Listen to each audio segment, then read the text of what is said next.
네, 오늘 이 아침에 이제 열왕기상 12장을 보도록 하겠는데요. 그렇게 지혜로웠던 솔로몬, 우리가 어저께도 봤죠. 그렇게 지혜로웠던 솔로몬이 무척이나 어리석은 일들을 했습니다. 많이 했습니다. 근데 그의 아들 르호보암, 오늘은 그 아들 르호보암에 대한 이야기가 되겠는데요. 르호보암도 만만치 않게 어리석었구나 하는 것을 우리가 보게 됩니다. 오늘 이야기는 솔로몬이 죽고 난 후에 왕위에 오른 르호보암에 대한 이야기가 되겠습니다. 르호보암은 1절을 보니까요. 르호보암이 자신의 대관식을 위해서 왕관을 쓰기 위해서 대관식을 위해서 세겜으로 갔다라는 말씀이 1절에 나옵니다. 이때 이제 이스라엘이 성경을 보니까 이스라엘이 여로보암과 함께 르호보암에게 왔다라는 말씀이 나오는데요. 여기서 나오는 이스라엘은 북지파들을 말합니다.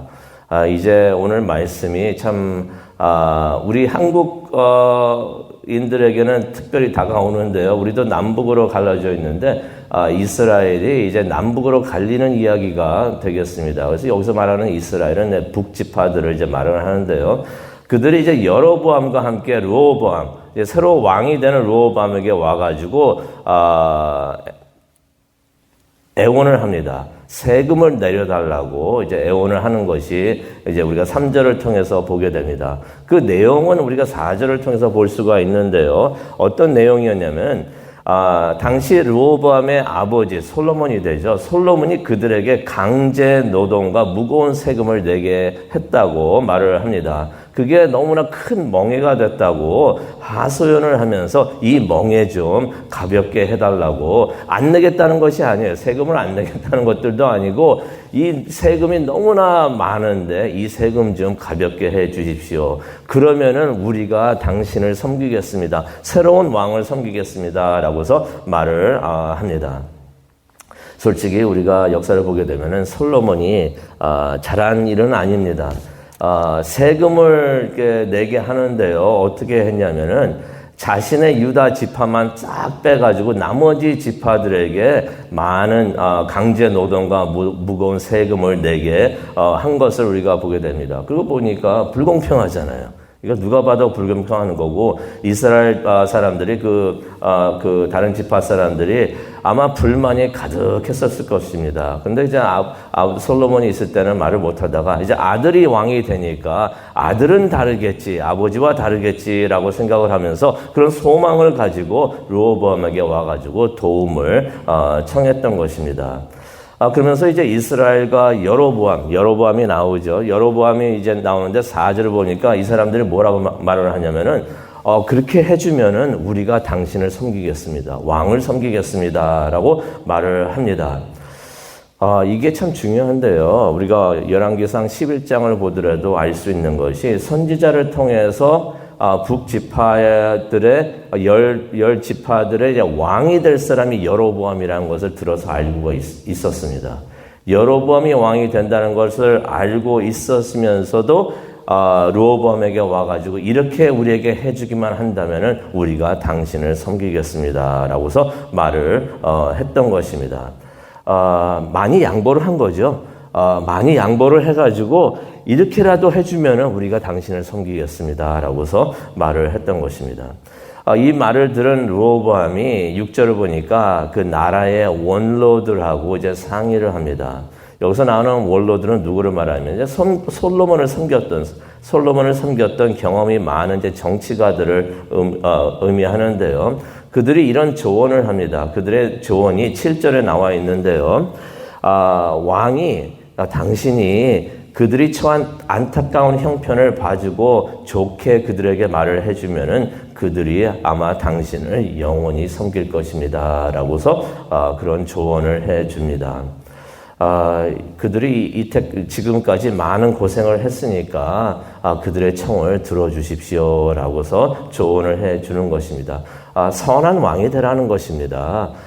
솔로몬이 지혜로웠지만은 좀 그렇게 선하지 못한 면도 있었기 때문에 선한 왕이 되어 주십시오라고서 말을 해 주는 것입니다. 참 좋은 조언이 되는 것입니다. 아마 이 신하들도 정치가들도 아마 솔로몬과 같이 정치를 하면서 그런 부분이 좀 아쉽다라고 생각을 했던 것 같습니다. 당신은 선한 왕이 되십시오라고서 그렇게 말을 해 주는 것입니다. 그런데 이제 르호보암이 올로들의 그러한 조언을 듣습니다. 들은 다음에 따르질 않습니다. 그러면서 어떻게 하냐면 강경책을 택합니다. 자신들의 친구들의 말을 듣고서 이 사람들에게 무자비하게 대하기로 결정을 하는데요. 그러면서 이렇게 대답을 합니다. 그 대답이 14절에 나옵니다. 내 아버지께서, 솔로몬을 말하고 있죠. 내 아버지께서 너희의 멍에를 무겁게 하셨다고 했느냐? 나는 그렇다면 더 무겁게 하리라. 내 아버지가 너희를 채찍으로 치셨다면 나는 너희를 전갈로 치겠다라는 말을 그들에게 합니다. 참 아쉽습니다. 왜 그랬을까? 왜 이렇게 말을 했을까? 어쩌면 여로보암에 대한 그러한 예언을 들어서 그들을 적으로 여겼는지 아니면은 자신의 본의를 내세우려고 그랬는지 알 수는 없지만은 그렇게 자비가 없는 그러한 말을 합니다. 그랬더니 이제 16절을 보면서 우리가 알 수가 있죠. 온 이스라엘이 화를 내면서 이제 반란을 일으켰다라는 말씀이 나옵니다. 내용은 이렇습니다. 더 이상 이제 다윗의 집과 집안과 상종을 하지 않겠다는 것입니다. 다윗의 집안, 당신들은 당신들이 알아서 하고 이제 우리는 떠나겠습니다 하면서 다들 집으로 돌아갑니다. 이게 참 안타까운 부분이 되는 것이요. 다윗이 이루었던 성과 중에 하나가 뭐였냐면은 12지파를 하나로 묶는 것이었습니다.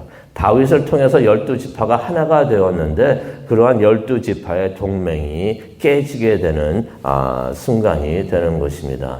그래가지고 르호보암 새로운 왕에게 남아있던 지파는 누구였는가? 17절을 보니까 유다 지파만 남았다라고는 말씀이 나옵니다. 르호보암이 그렇게 챙겨주니까 유다 지파는 같이 남아 있었던 것입니다. 상황이 이렇게 되니까 르호보암이 사람을 보내가지고 대화를 하려고 합니다. 하지만 늦었죠.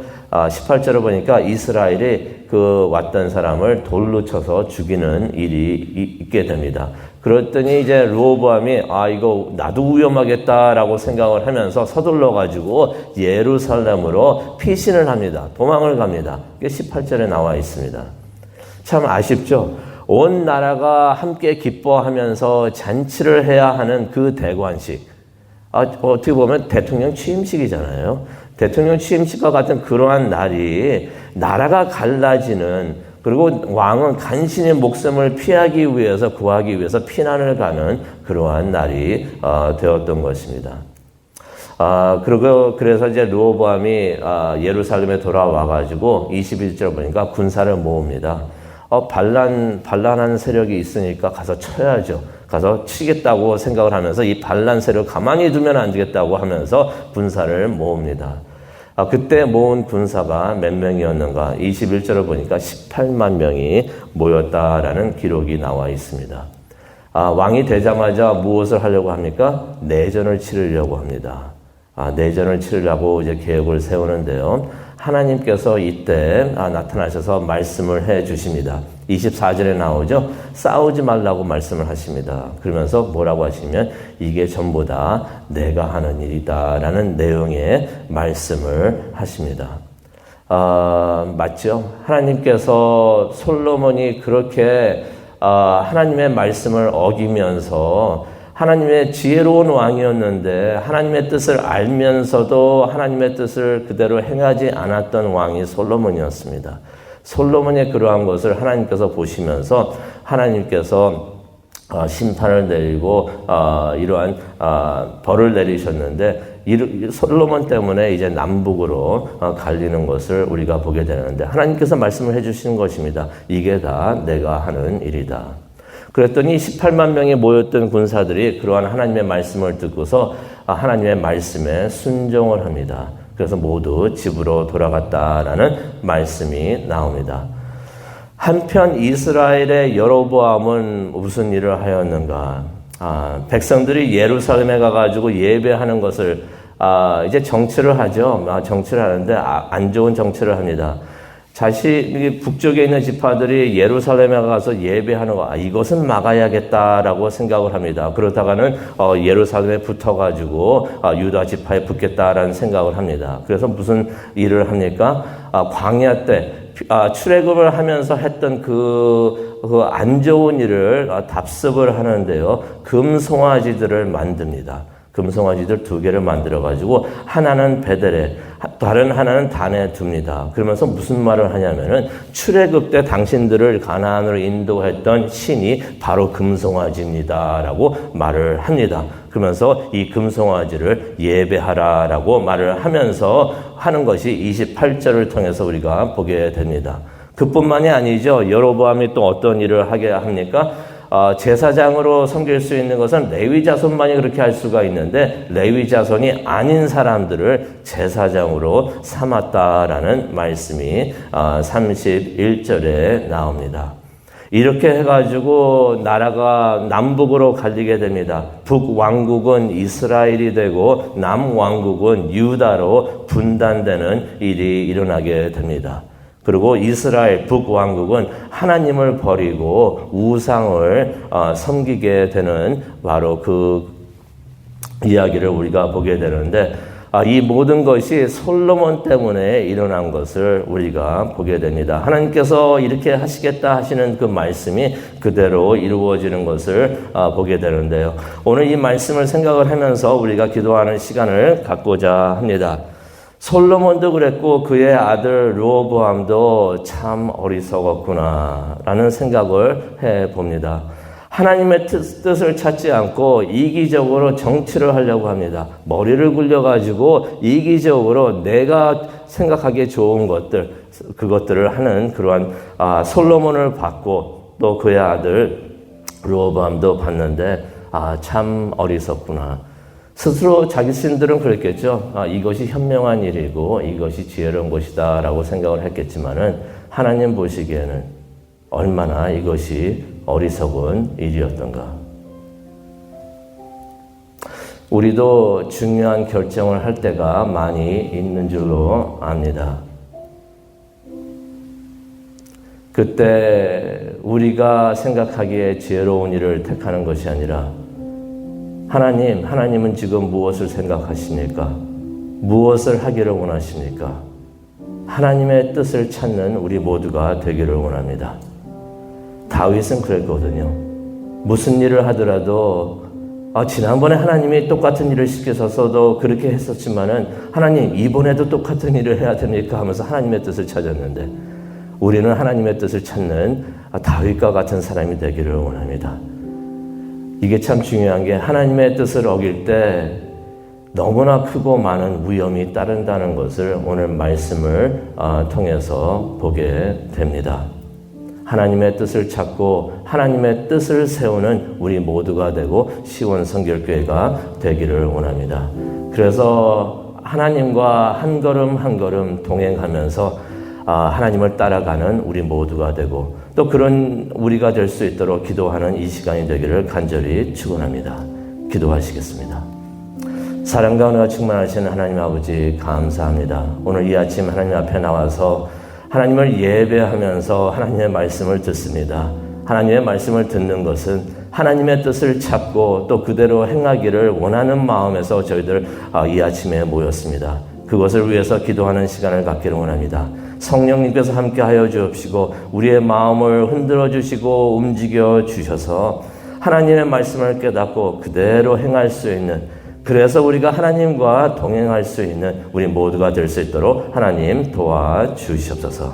감사합니다. 예수님의 이름으로 기도합니다. 아멘.